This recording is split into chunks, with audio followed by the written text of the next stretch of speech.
Welcome to Missions on Point, the Propempo perspective on church and missions. Welcome and come on in to episode 278 of Missions on Point. I'm your host, David Mead, and we're in a series of the best of Missions on Point. Today we're going to consider episode 88, and it's church-based missionary training. It's one of 14, and this is the introduction. This particular series has to do with building a culture of church-based missionary training in your whole church so that everyone understands their part and the significance of church-based missionary training. I hope that you'll catch through this series that I'm advocating for the sending church to be the guide and supervisor of the missionaries' training in a similar way to parents delegating large segments of education of their children in preparation for responsible and productive adulthood. Unfortunately, it's not a surprise that missionaries and churches that shortcut the process, including with the help of mission agencies to shortcut the process, to get somebody to the field faster, end up regretting it later. Let's listen to episode 88 together. If you've been listening to Missions on Point, you know this is something that I'm very passionate about.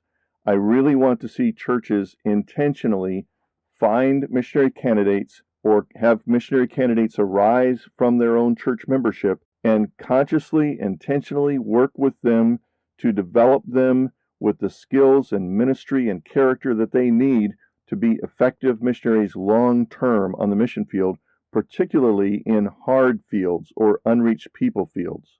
This first episode is going to focus just on an introduction to give you an overview of where we're going with this series.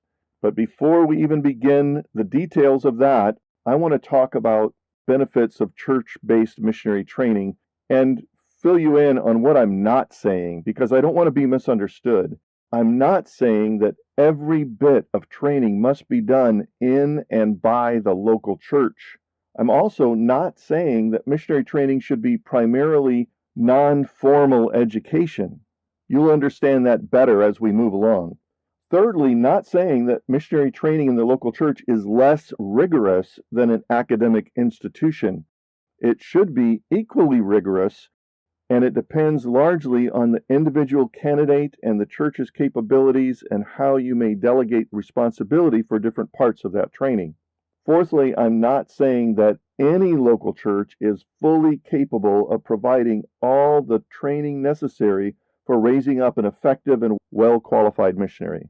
But I hope you'll catch through this series, I am saying and advocating for the sending church should be the guide and supervisor of the missionaries' training in a similar way to parents delegating large segments of education of their children in preparation for responsible and productive adulthood. Secondly, I am saying that the local church is the ideal practical laboratory for observing and verifying development of godly character, biblical and doctrinal convictions, and ministry competencies, including the ministry competencies of cross-cultural work. And then thirdly, I'm saying the sending church's investment in training their own missionaries will pay big dividends in ownership, relationship, and future fruit of your missionary's life, family, and ministry. I hope you're catching why this is so important to me. Here's the kinds of topics that we're going to deal with as we walk through this series. First of all, we want to talk about cultivation of missionary candidates. How do you get missionary candidates? How do you find those that might become good missionaries? Then we're going to talk about goals. A couple of episodes deal with the types of goals you should have in mind as you work through the training process. They're both external and internal goals. They have to do with the goals of the church as well as the goal of missions, what you're looking for. I will spend some time talking about verifying what we call the missionary call, this elusive, often poorly defined call on somebody's life to the mission field.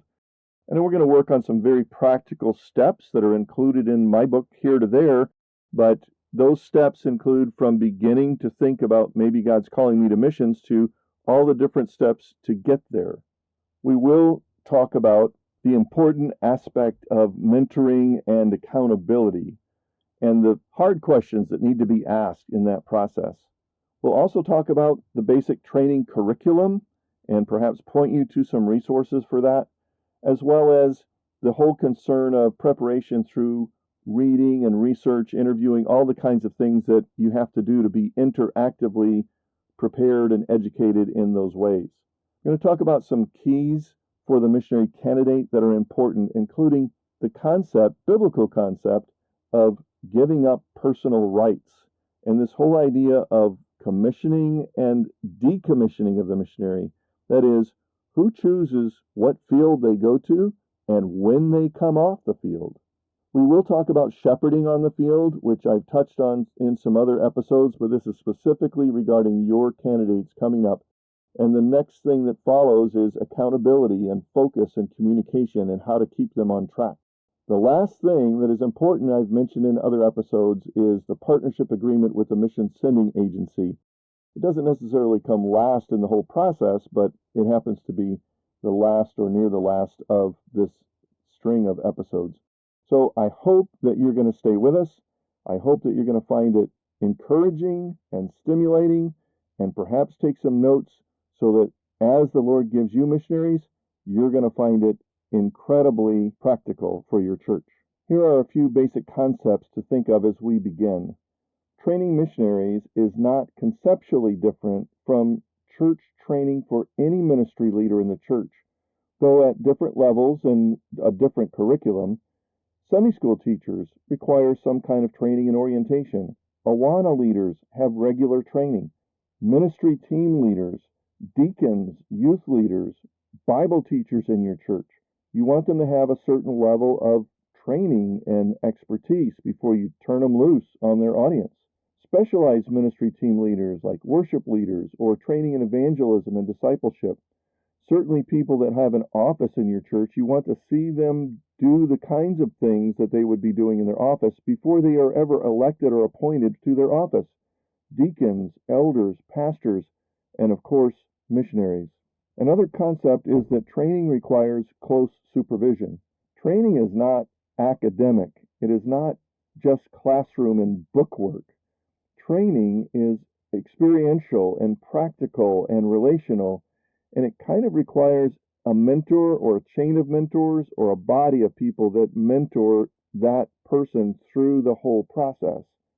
So we're talking about the kind of process that happens with workers in trades, like an electrician or a mechanic, a carpenter, a machinist, plumber, an HVAC technician, or a mason. All of these have a rigorous schedule of training that slowly builds up their experience and exposure, including classroom work, for them to begin as an apprentice and then a journeyman and then be certified and become a master in their trade.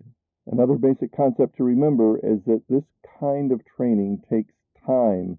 It isn't done quickly, and it depends on the particular candidate and their state in life and the church's capacity and how they may delegate certain aspects of missionary training. So a young person coming out of high school may be guided by the church to take a particular degree in an undergraduate school that is going to help them in their missionary training. They may be encouraged to go to a Bible school. They may be encouraged to go to seminary. If it happens to be a candidate who is a family man and has children that are school age, that begins to make you think that it's going to take a while because he's probably not going to be sent off to formal training away from the church, although there can be a lot of formal training done by distance in these days via the internet or modular type training. So the church and the candidate should not be too impatient with the process taking a legitimate amount of time. The goal is what is the finished product, not to put in a certain amount of time and get a check off that you've done enough, therefore you can go. It's not a surprise that missionaries and churches that shortcut that process, including at the behest of mission agencies, in order to get somebody to the field faster, end up regretting it later. Our end goal is basically well-qualified, biblically qualified missionaries who have realistic expectations about what life and ministry on the field is going to be like, that will stay and be effective long-term missionaries even amongst the hard groups that have been unreached for decades or maybe even centuries before their arrival. I want to convince you to take your time, do a good job. It's a team effort. It ultimately involves the whole church, but it certainly involves some understanding and commitment to working together through the whole process with the missionary candidate and the church leaders. If you haven't caught it already, I also believe that every missionary training sequence is individualized for that person and for the goal of what kind of ministry and what field they're going to. A number of candidates will have already gone through quite a bit of training on their own, either through personal preparation or formal schooling, before they come under the supervision for missionary training of the local church. Others may be starting from scratch, and you may have a lot longer to go, and yet it is still a joyful experience to work with someone and see them eagerly and humbly come under the guidance of their local church as the sending church before they're sent out. It is right for the church to feel that because of their large investment over a long period of time for their sent missionary, that they have a right, an obligation, a privilege to be invested in their training as well. I've had missionaries in hard places tell me with tears that they wish that their sending church had invested more time in their training and development and relationship and ownership of their ministry, because they've come into such hardships that they weren't prepared for, and they feel so alone because the church never invested in them in that way. Having that kind of development and wrapping your arms around them early in the process will yield great benefits in the long run when they know that you love them and that you've walked with them. You know them so well that you know their strengths and weaknesses and are able to assist them when times get tough. From the church point of view, it's also important that you have every confidence to know that they are going to rightly represent and be an extension of your church's ministry over there on the field, that they are solid in their convictions and in even their methodology of how they do things that relate correctly to the culture and to their sending church. The whole aspect of training missionaries that has a cross-cultural factor and a multilingual factor of languages is probably going to require you to have outside resources that are not present in your local church right now. That's okay. Don't worry. Those resources are out there, and you can do this. Like I said before, it's kind of like being a parent, preparing your child for adulthood. And what are all the skills and information and experiences and practice that you want them to have in order to do a good job and be responsible and productive adults? That's what you want for your missionaries on the field. May God help us as we think together about church-based missionary training in this series of Missions on Point. Please follow or subscribe to this podcast and share it with others. Thanks for joining us today on Missions on Point. We trust that you'll find more help and resources on our websites at propempo.com and missioserve.org. We are so thankful for those who support us, enabling us to produce this podcast. Now to God be glory in the church and in Christ Jesus forever and ever. Amen.